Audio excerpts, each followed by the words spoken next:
I am recording now. This is the Junkyard Wonders. My heart sang as I walked to school with all of the kids in my grandma's block on the first day of school. My mother and father had decided that I could stay just for 1 year there with my father and grandma in Michigan. In my old days in California, the kids all knew that I had just learned to read and that I was dumb. Everybody knew that I was always in special classes. Here, no one would know. No one would tease me, and I already had a friend. Her name was Kay. But when I got to the front steps of the school, all the neighborhood kids ran off to their classes, and when I saw Kay and I waved to her, she didn't wave back. I just stood there not knowing where to go. And when I showed two strange girls my class card, they got funny looks on their faces. "Oh, you're in Mrs. Peterson's class," they said. Upstairs, room 206. And then they ran off. Room 206, found it. In the classroom, a gawky boy that I had never seen before yelled out, "Hey, my name's Tom." Not spelled T-O-M, but spelled T-H-O-M. "Sit down here next to me." He had huge, dark-rimmed glasses that magnified his eyes. I sat down and I looked around. Everyone seemed really different in one way or another, and I just couldn't put my finger on it. Suddenly, everyone snapped to attention. Our teacher was standing in the doorway. Short and stout, she seemed a little scary, kind of brusque, but her eyes were friendly. I was sure of that. She walked up to the podium at the front of the room, and she slammed a book down. And she picked it up. But she got everybody's attention. So does that make her a mean teacher? No. Yeah. Maybe. Then she adjusted her glasses, and without saying hello or how are you, she started reading in this no-nonsense voice. "The definition of genius," she said. "Genius is neither learned nor acquired. It is knowing without experience. It is risking without fear of failure. It is perception without touch. It is understanding without research. It is certainty without proof. It is ability without practice. It is invention without limitations. It is imagination without boundaries. It is creativity without constraints. It is extraordinary intelligence." Then she took a deep breath and slammed the book shut hard, so hard it sounded like a gunshot. Let's see if I can do that. No, I no think gunshot. you probably need a bigger book. I probably need a bigger book. Probably dictionary. Anywho, "Welcome to the junkyard," she said. "I'm your teacher, Mrs. Peterson." She started walking around the room, looking at each of us. "I want you all to write the definition on the blackboard. Post it on your mirrors. Look at it every day. Memorize it. The definition describes each and every one of you. You're all geniuses." At recess that day, I couldn't wait to ask Tom, "Why is our class called the Junkyard?" Haven't you noticed? We're all kind of different. All of us are, kind of odd, like stuff in a junkyard. He turned toward the playground. "See that super tall kid over there? That's Jody Beach. He's got some disease that makes him grow too fast. He's my bodyguard. No one picks on me when he's around." He smiled. "Over there, see that kid? That's Gibby McDonald. He has Tourette's. And then there's Stuart Bean. He has diabetes. Me, well, I have trouble seeing. They call me Sissy Boy because even so, I love ballet. It's just my life. I take ballet too, at least I did in California. I knew there was something about you that I liked," Tom said. I felt I had found a soulmate in Tom. And since he thought Jody was nifty, so did I. But it only helped a little bit. All right, so we have Mrs. Peterson. She's the teacher. And then we have Tom with an H. What's Tom's deal? He's very quiet. He's very tall. Is he the tall one? No, that's Jody That's Beach. Jody. Jody is got a disease that makes him too tall. Yep. And then there was somebody that had diabetes? Who was that? Stewart. Gibby. Oh, Gibby. Yeah. Gibby. Gibby McDonald, and let's see, was there anybody else? Stewart was, what was There's Kay. Who had Tourette's? Oh, Gibby had Tourette's. Yeah.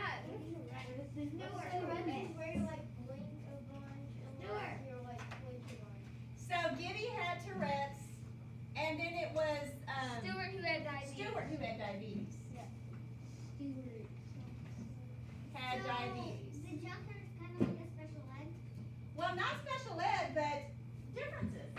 They're just different. That's If you have Tourette's, you can be twitching, jerking, shouting out for no reason. You can. Just like me, I randomly twitch. Okay. And that doesn't necessarily mean you have Tourette's. Sometimes it can be extreme. It's called a tip.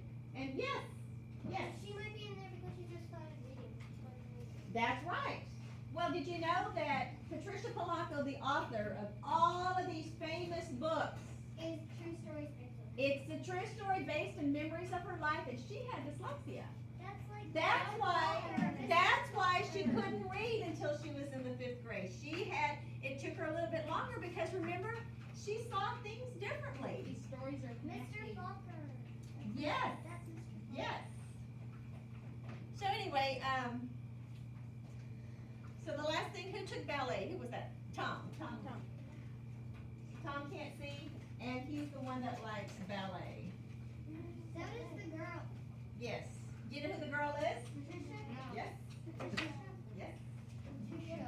So when I got home that night, I told my dad and grandma about my day. I tried to be brave and not let them know how truly sad I really was. But just as Dad was tucking me in at bedtime, I finally burst into tears. Oh, Daddy, I've been put in a special class again, and it's called a junkyard. What? Junkyard? That's crazy. Well, that's what everybody calls my class. Darling, my dad said, you are not a quitter. Stick it out for a month. If the class doesn't get any better, I promise I'll send you to California to live with your mom. I didn't tell him that I tried to sit with Kay and her friends at lunch, and she said that junkyard kids could not sit at her table. Does that make her a friend? Well, No. sort of like a I think you're right. A fake friend. She is not a true friend. A phony.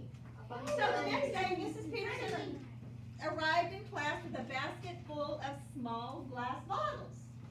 Today she said we are going to determine what tribe you're going to be in. And she gave us each one of those little glass vials. Tip some of the liquid on your wrist. Smell. Some of you smell like lemons, some smell like cinnamon, some smell like almonds. Now, can you smell somebody who has the same scent as you do? They will be part of your tribe for the whole year. I sniffed my own wrist. It smelled like vanilla. We all strolled around the class sniffing each other's wrists, and I sniffed a boy's wrist who was wearing a homespun shirt, and he sniffed mine, and we both said, vanilla! My name's Gilbert McDonald. Call me Gibby. Then the two of us fanned out, and I found a girl who smelled like vanilla. Looks like you're in my tribe, I chirped, and she just smiled, but she didn't answer me. Gibby came over with Tom. Vanilla! He announced, my bodyguard Jody too. So Tom, Gibby, Jody, and I were a tribe. I asked the shy girl her name, and she wrote it down on a piece of paper, but she wouldn't answer me. Her name was Ravane. Tom told me later that she hadn't spoken as long as he knew her. So now we have Ravane. Is she deaf? No, not deaf. Michigan again. Mute. Now let me tell you about mutism. If you do not have the ability to speak, you are considered a mute. If you can speak but choose not to speak, then you have selective mutism. And I had a little girl in class last year that was a selective mute. She didn't talk. You know, of course, we ended the year in March. And it was just before March that she finally started reading to me and talking to me. And that made me feel so good because she actually trusted me enough to talk to me. But when other people would ask her a question, she wouldn't answer them. She was called a selective mute. And so, anyway, so Rebane is, I don't know, it doesn't say yet, I don't know if she's a mute, or I don't know if she's a selective mute. So we're gonna have to find that out. This tablet. Huh. Hang on just a second, Like let's finish this. selective hearing. Yeah. It's like that. Yes. From then on, when there was a project to be done, Mrs. Peterson had the tribes work together. Kind of like your literature circle groups. You're in a tribe. Rebane never talked, but she was a whiz at math. Gibby had tics and shouted for no reason sometimes, but his father was a professor of engineering, and Gibby loved to build things. Boy, was he smart. Jody loved reading everything, particularly poetry. He even wrote poems of his own. Tom made us all laugh. He was so clever. Me, of course, I could draw. So I became the official journal keeper. The borders were filled with my drawings. And it wasn't long before Tom, Jody, Gibby, Rebane, and I were best friends, and we did almost everything together. Even after school, we visited Jody, who lived out on a farm east of town. His mother decorated cakes, and she was working on the tallest wedding cake I had ever seen. We all helped her. One night, Gibby's dad set up a telescope in his backfield and invited the whole class over to look. We could see Saturn with our naked eyes, but with the telescope, we could even see Saturn's rings. We never did go to Rebane's house. She lived in a foster home. And I don't think she was too happy there, but her foster mother let her paint beautiful designs on silk from an old World War II parachute, which she brought to school to show us. My dad arranged for the whole class to go to a neighbor's farm and have a hayride that took us way off into the fields. No, but we do have a couple of problems, a couple of conflicts already. What is one of them, Lacey? That Kay wasn't a real friend. Correct. So has that problem been resolved yet? No. Kind of, maybe? In the middle. She made new friends. Yes, she made new friends, so that is a good one. Is there another problem? Well, here's all our problems, right? I mean, one is being picked on because he likes ballet, and he has the thick glasses and can't see very well. Jody has a disease that's making him grow too tall too quickly. Gibby has Tourette's, which it's kind of like a tic. And then Stuart has diabetes, and Rebane is either, I don't know if she's a mute or if she's a selective mute. Let's find out. Is it the disease like when you get tall, then you get like too tall eventually and like heart stuff or something? Let's find out. I've heard of that. So our class was special, all right. The Junkyard kids were pretty amazing to begin with, and Mrs. Peterson showed us how to shine. She even helped us make badges that said, the Junkyard Wonders. So you can be proud of who you are, she said. And that day we got the badges, this mean boy came running up to us. He says, weirdos, retards, now you even wear dumbbell pins, he said. A boy named Barton Poole grabbed the pin off my shirt. I started to cry. But then Tom and Gibby ran at Barton and his friends. Right, one of his friends said, now Twinkle Toes and dumb jerking fools are gonna hurt us. We are so scared. Just about then, big, wonderful Jody appeared from nowhere. The mean boys backed off in a hurry. Someday you're not gonna have this freak to guard you, Barton snarled as he stalked away. So that day, Mrs. Peterson could see that we were badly shaken. Gibby finally spoke up. Mrs. Peterson, he said, we're all junkyard kids, even though you try to make us feel better about it. We're throwaways, junk, and everybody knows it. Oh, no, my dear, no, that's not where we're going, she said wistfully. Every one of you is a wonder. Don't you realize what a junkyard really is? It's a place for things that nobody wants, Jody said. Oh? Have you ever heard one man's trash is another man's treasure? Yeah.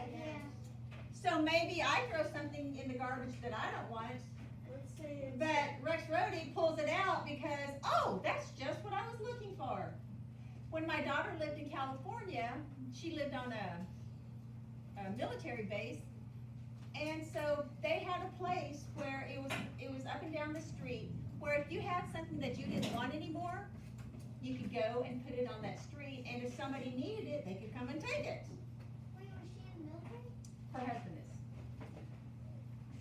So anyway, it is a place full of wondrous possibilities.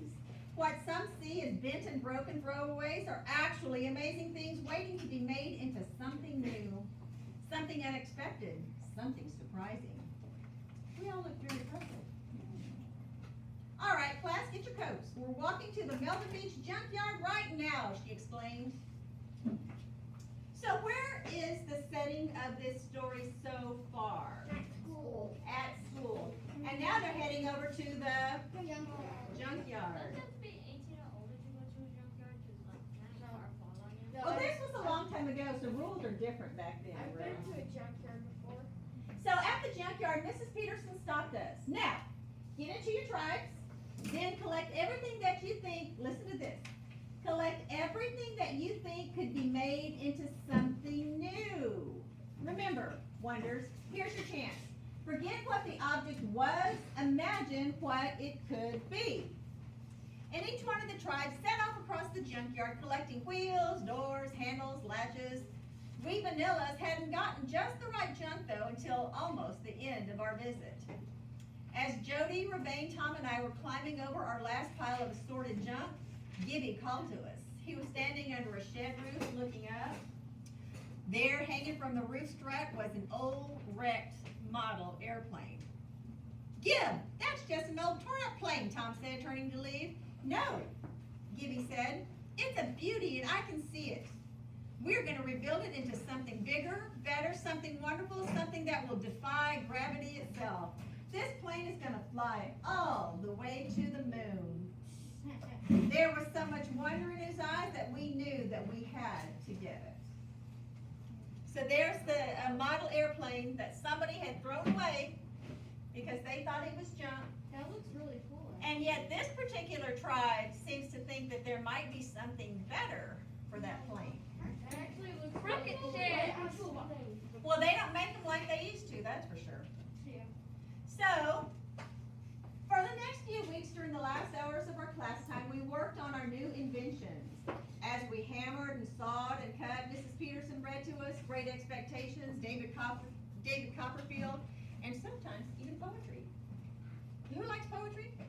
Jody. But every day, Mrs. Peterson reminded us, some people look at things the way they are and cry. Why? But I want you to look at things and see what they could be. Why not? Gibby was the boss of our plane project. We removed all the outer skin, built in new balsa struts, and repaired a lot of the skeleton. Rebane replaced the old skin with pure silk. Finally, we painted the rebuilt plane with low resistance lacquer. But would it fly? The day came when we were to present our stupendous projects. The Cinnamon tribe was first. They unveiled a tangled sculpture of hollow tubes. Well, Mrs. Peterson asked the Cinnamons, what is your invention? It is a vibraphonium, the Cinnamons called out. It took 3 people to play it. It was fabulous. The Almonds had made a hanging wall maze full of levers and fulcrums and counterweights. When ball bearings were loaded into the top, they clattered down, bounced, shivered, and jumped as they ran through the maze, and it was just stupendous. And when the Lemons uncovered their device, none of us could figure out what it was. This is perpetual motion. David Schaefer gave his invention a shove. It leaned forward, ringing bells, pulling at springs, twisting back and forth. We must have watched that thing for 15 minutes, and it just didn't stop. It's perpetual motion. When it was the Vanilla's turn, Gibby pulled the covering off. Let's see what we got here. That's just an old model airplane, Booth Shipper called out. Wrong, Gibby shouted back. This here airplane's gonna defy gravity. This baby is going all the way to the moon. Everyone laughed. Mrs. Peterson spoke up. If Gilbert says it is destined for the moon, I, for one, believe him. Come on, Gibby. Will that thing fly? Someone shouted. Oh, it's gonna fly. It's gonna fly all right. We flew it like a kite off of Putman's Hill, Jody trumpeted. We had. Ah, that was off the hill. For it to fly by itself, though, it needs a propulsion unit. Remember, this guy's dad is an engineer, so he probably knows how to build things. Gilby? Gibby? Jody. Yes, I believe it was Gibby's dad. Yeah. He means a motor, I added, and we found the perfect one. It'll take the plane right into the sky. The trouble is, it's so expensive. That's when the tribes stepped in, all of them. Mrs. Peterson asked the whole class if they would help raise money for the motor, and everyone cheered. It was unanimous that they would make this thing fly.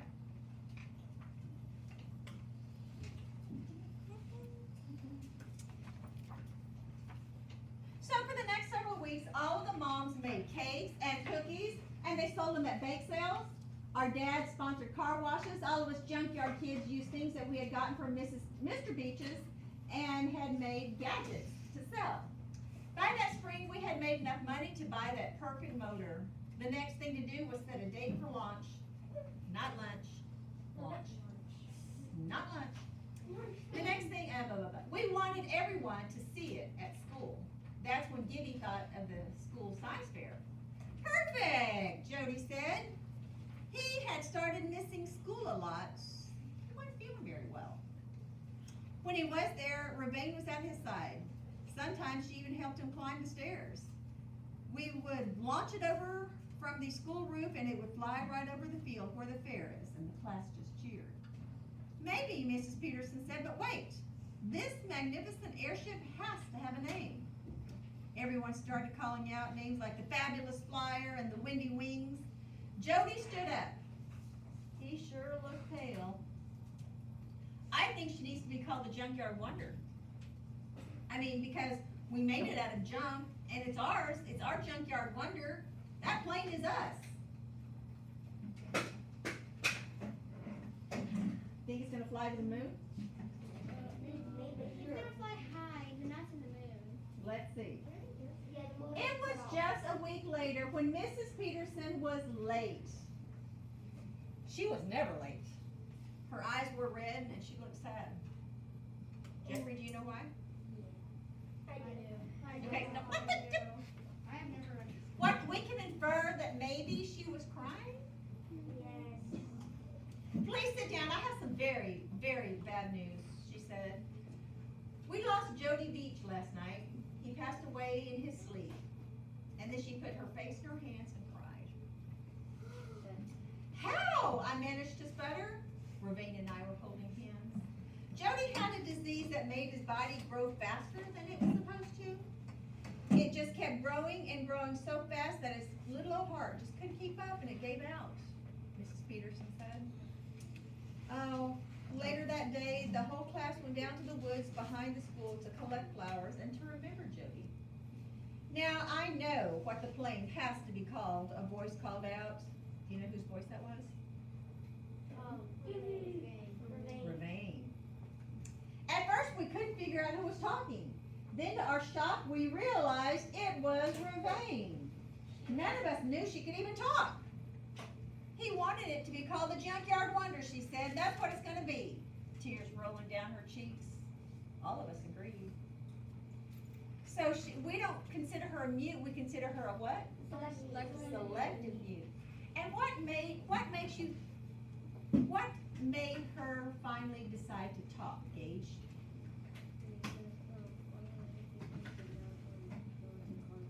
Mm-hmm.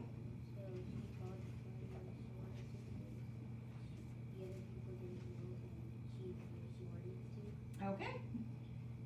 Because Jody was her friend, one of her best friends, and him passing away had a big impact on her. And so she knew that he wanted that plane to be called the Junkyard Wonders. So she felt like she needed to speak up and make sure that's what it got called. So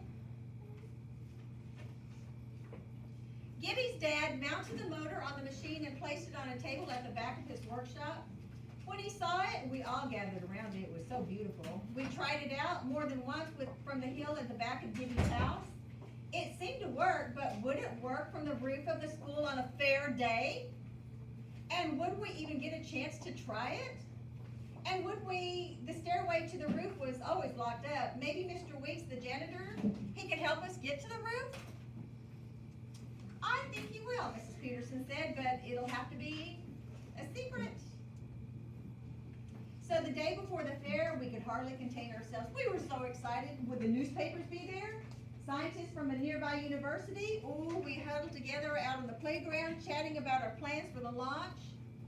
Jesus, look who's listening, Tom warned. It was Barton Poole. He was a rat. He had heard everything. He leaned into Gibby's face. He said, "Your dad wears skirts." And he sneered. "And no one's allowed on the school roof. You got it, nobody. And I'm telling the principal about your stupid plans."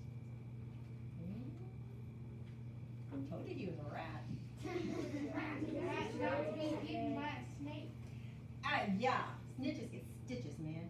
And sure enough, when we got back to our schoolroom, the principal was waiting for us, and Barton Poole, the rat, was with him. "I have been informed of your plans for the science fair, Mrs. Peterson. There will be no launching from the school roof and no fuel-driven airplanes anywhere on the school grounds. It could be very dangerous. Mr. Weeks will keep your plane in the janitorial closet until the end of the year." The principal turned on his heels and left the room. So is that? No. Well, Mr. Weeks looked very sad as he carried the Wonder out of the room. "Sorry, kids," he said. But we were stunned. Ravane started to cry. "This is going to be for Jody," she whispered. Mrs. Peterson said nothing for a time. Then she began, "We are going to launch, not lunch. We're going to launch the Wonder tomorrow, just as planned, and from the roof. Mrs. Peterson told us to be at Mr. Weeks' closet tomorrow morning, the morning of the fair." So they're going to do it. Are they going to go bend the rules and do it anyway? Yes. For Jody. For Jody? Let's see. So our secret weapon turned out to be Mr. McDonald, Gibby's dad. Remember, Gibby's dad was a what? He was the engineer. So he said if Mr. McDonald stayed with us during the launch, the principal was okay with it. We couldn't believe the good news. Mr. Weeks handed the Wonder to Gibby's dad. "Let's take her up," he said. On the roof, we could see kids pouring onto the field to look at science exhibits that were being set up. Ravane pulled gorgeous silk streamers that she had painted out of a bag and let them stay rolled up at the edge of the roof. Then, with Tom's help, Gibby and his dad put the Wonder into place.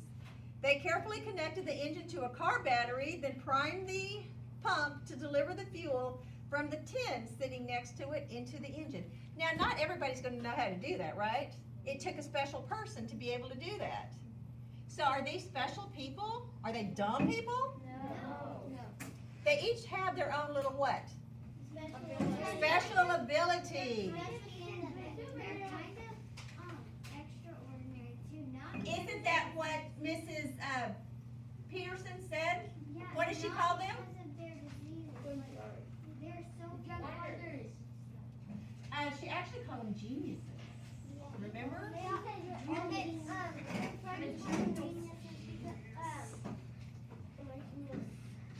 Go ahead.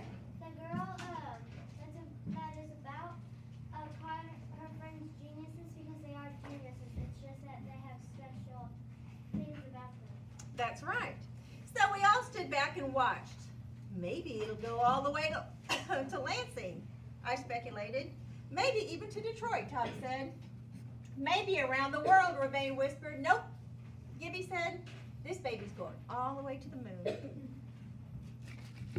How are they going to get that thing to the moon? I don't know. Does it have enough fuel? Let's find out.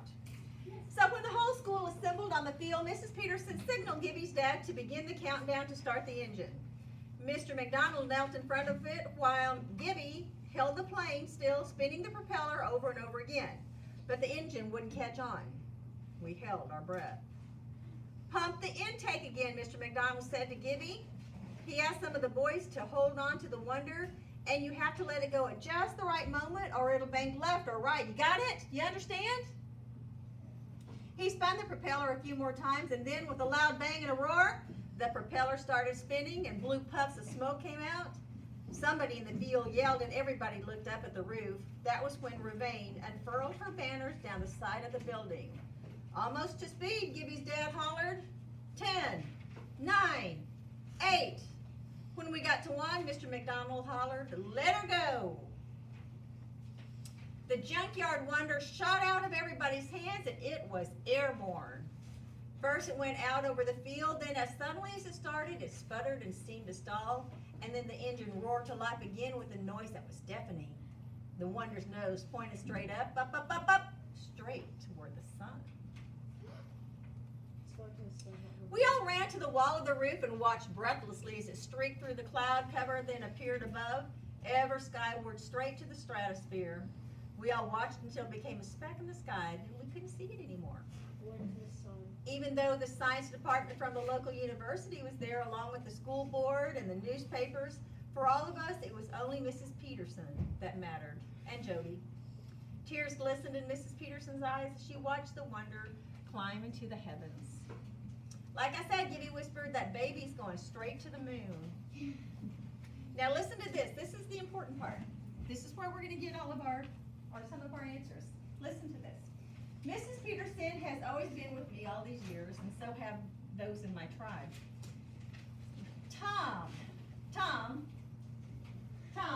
the one who has a Coke bottle, glasses, can't see, likes the ballet. I think he was the one that liked the poetry too? No, that was Jody. Jody. Jody liked to read and... Okay, so Tom went on to become the artistic director of the American Ballet Theater Company in New York. Ravane became a textile designer and was eventually invited to Paris to design for the fashion industry. As for Gibby, well, he went on, listen to this, he went on to become an aeronautical engineer for NASA. Wow. He helped design the lunar modules for the Apollo missions, and me, I became a creator of books for children. For all of us, Mrs. Peterson was the wind beneath our wings. She was the alpha of our tribe. She was our compass. And I saw Gibby in Houston a few years ago, and we spent the afternoon recalling our time together in the junkyard and how Mrs. Peterson helped us believe in ourselves. And then Gibby's eyes misted over. He leaned into me and he grinned as he said, remember that photo that my dad took of all of us the day on the roof after we launched the Wonder? Well, Patricia, I stowed that photo aboard the lunar module on Apollo 11, and all of us Wonders really did make it to the moon. It did sound a little better. So the Junkyard Wonder made it to the sun. It made it to the moon. So that thing went to the sun. Yes, tell me. All those things weren't they a part of the resolution? Yes. And who can tell me what the biggest problem in the whole story was? What was the main conflict? The main conflict. I know there was a bunch of little ones, but there was one really big one. What was it, Faith? Getting the engine for the plane. That was a minor conflict. No. What was it, Lutton? Was it Jody passing? No, that was another small one. What about you, Riley? The principal wouldn't let the... No, that was another small one. See all of these little conflicts we had? But we need, what is it, Cash? Getting the plane to actually. Nope. I know how they were like being bullied and they didn't fit in. And they were always They were called junkyards. Like Kylie said, that they were different. These people were different. They were made fun of. They were called junkyard kids. Nobody would let them sit at lunch with them. That's the big problem. They thought themselves that they were useless, worthless. And yet they became aeronautical engineers and fashion designers and creators of books. So what is the resolution here? Oh, that they all got a happy ending. Yes. They did have a happy ending, but how would else? Huh? How about they succeeded in what they Yeah, they succeeded what they were gonna do. what they were capable of doing? You know, some people will say, I'm I'm dumb, I'm too tall, or I've got Tourette's, or I've got diabetes, I've got whatever problem it is. And then they just throw in the towel and they're like, oh, I give up. What if Patricia Polacco, who has dyslexia, gave up and decided she couldn't read, so she just stopped trying? Then we wouldn't get Would we have these books? We wouldn't even have these books. And Miss All right. Adams This would would be be a lot so more sad 'cause boring she wouldn't have her without her. favorite books ever. And she wouldn't have my favorite books in the whole library. So go ahead and finish up what you were working on. Make sure you write down what the problem and solution was. Who's telling the stories? First person or third person? First person. Why? Because she said I and about Patricia Polacco is actually the one talking. She was the one that became, remember she went to live on my grandparents' farm after coming from California. What's second person again? I don't know what second person is. I've never heard of second person. I know first and third. Do you know anything about second person? I don't use second I person. think it's something like Ben and I know Ben is one of the words. They think Ben, I, and A. Can I go to the restroom, Miss Peppa? I think last year I It's was Ben, like, I, and A. and then the second person is Jack. Miss Peppa, you're still recording. I have never used second person. You're Oh, I am still recording. Yes,